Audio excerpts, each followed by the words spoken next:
I'm in London.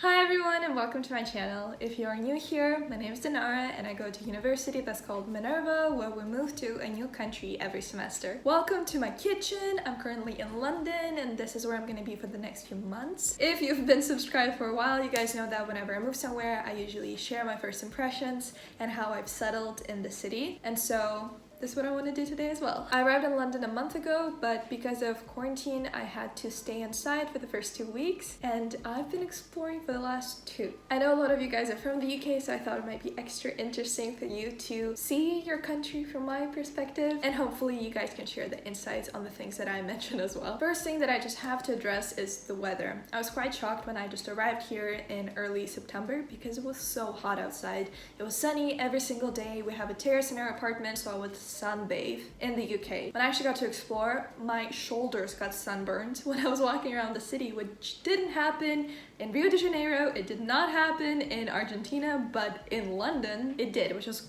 quite surprising to me. However, now that the weather changed, it's raining almost every day, it's drizzling right now, and I think I kind of got acclimated to it and I'm actually enjoying it. I have a raincoat, I go on walks in the rain, and it's really romantic in my opinion. Another thing about the weather in London is that it changes every 5 minutes. So it might be raining right now, but then the sun will come out in 10 minutes and then it will be raining again. So at first when the shift happened and it went from 25 degrees and sunny to like 14 and rain, I was very impressed by the British people's ability to persevere and continue living their life in this weather. But now that I'm here longer, I feel like it's the perfect weather for philosophical thought and writing and reading and pondering on life, which I really enjoy. Another thing about London that I didn't expect is how huge it is. There's so many neighborhoods and they're all so different. The first weekend that I was able to go outside, I went to as many different neighborhoods as possible, from Notting Hill to South Kensington to Shoreditch, and it was really interesting to see how some areas are, as they would say here, posh, versus some other areas are like more hipster and laid back and have graffiti on the walls, which reminds me more of Berlin, to be honest. But because London is so freaking big, I personally like staying where I live and just walking around here instead of using public transport for an hour to get somewhere, but I promise I'll keep exploring. The next thing about the city itself, which really reminds me of India to be honest, is that there are no jaywalking laws in the UK, which means that people just walk when the light is red and there is no punishment for that, so they just do it all the time. And that really reminds me of India, because in India when you're crossing the road, it's like an adventure every single time. You gotta look out for the cars, but there's still cars, so you just run as fast as you can. While here I just wait to see locals start walking and I just follow them. On the one hand, it's really nice because you don't have to wait for the light to change or whatever, but on the other hand,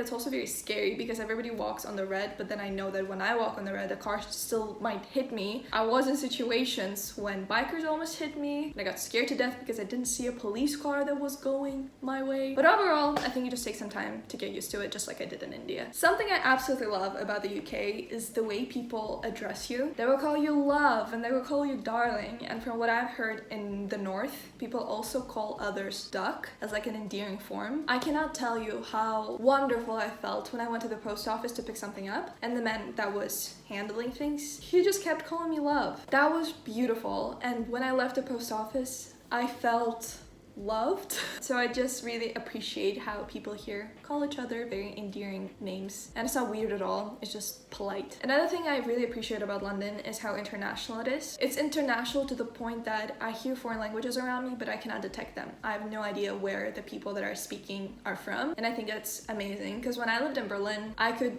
definitely hear Russian around me, Spanish, Italian, French, but here I have no idea. Is it Bengali? Is it Hebrew? Is it Albanian? I don't know. And living in a place that's so diverse just feels amazing. Next thing that I don't think is as nice is what I would say is like a shadow of classicism. I see a lot of memes about chavs, and from what I understand, it's like a derogatory way of calling people that are not well off, that dress a certain way, and a lot of people just make fun of them online, and I just don't get it. From what I understand, it's also very easy to say just by people's accent where they're from, their background, the kind of schools they went to, and that's just extremely surprising to me because I don't think I've ever been in a place where you can kind of detect the social status so easily. I've heard that people that have a more posh received pronunciation accent try to suppress it, not to be judged in new groups, and I also heard that people that have more regional accents try to speak in a more posh accent when they're new groups, even though it happens unconsciously. So that's just really interesting to me because I think I'm more used to equal levels of perceiving people and also treating people. Because in San Francisco, even the richest people will just walk in sweatpants. And in Berlin, everyone's dressed like they're from the 90s. So this whole vibe of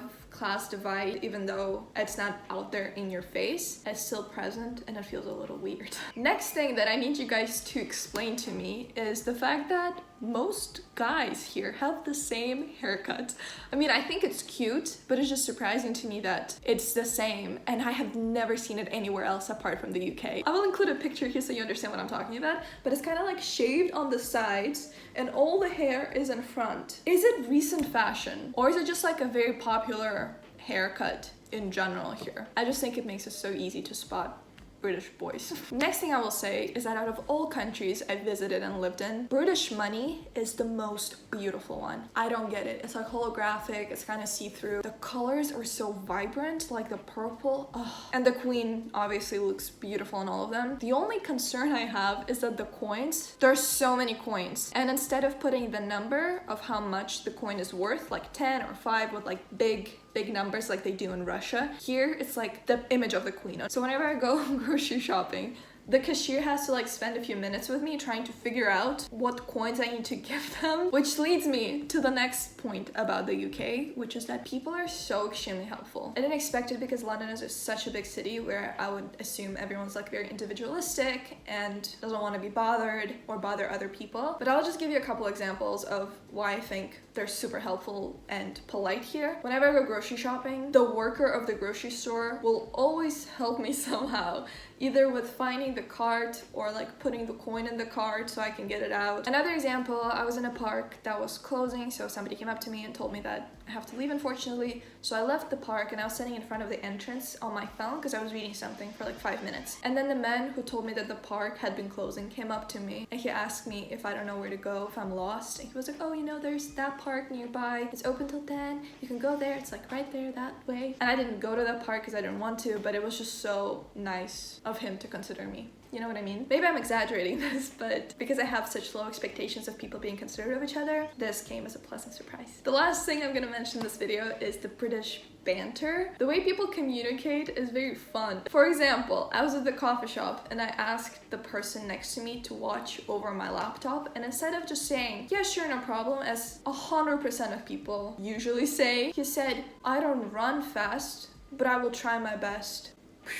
Or another time I was getting coffee at a place that was closing, and instead of just letting me know that they're closing, the guy locked the door when I was buying the coffee and told me, oh, you're just staying with us. I don't know if it's as cool as I'm describing it, but those little interactions or like unusual phrases are just extremely entertaining. I don't think I've lived in a place where people are so quick to be saying those things. Either way, I'm enjoying it. These are the first little things that came to mind when I reflected on my last month here. I'm thoroughly enjoying my life in the UK. I cannot help but pick up on the accent. I sometimes say can't instead of can't now, and I just want to say demand instead of demand, and garage, and you know, all of those little things. I also spent a lot of time over the summer watching how to do a British accent videos on YouTube from like accent coaches, and it's just extremely fun to try to talk like that with my friends, especially because people in the UK, just like in most places around the world, assume that I'm American, and I have an American driver license that I show as a document instead of carrying my passport everywhere. So it just confirms to people that I'm from California, which nothing wrong with that, that's wonderful. But I wonder how people will treat me if I try my best with the RP,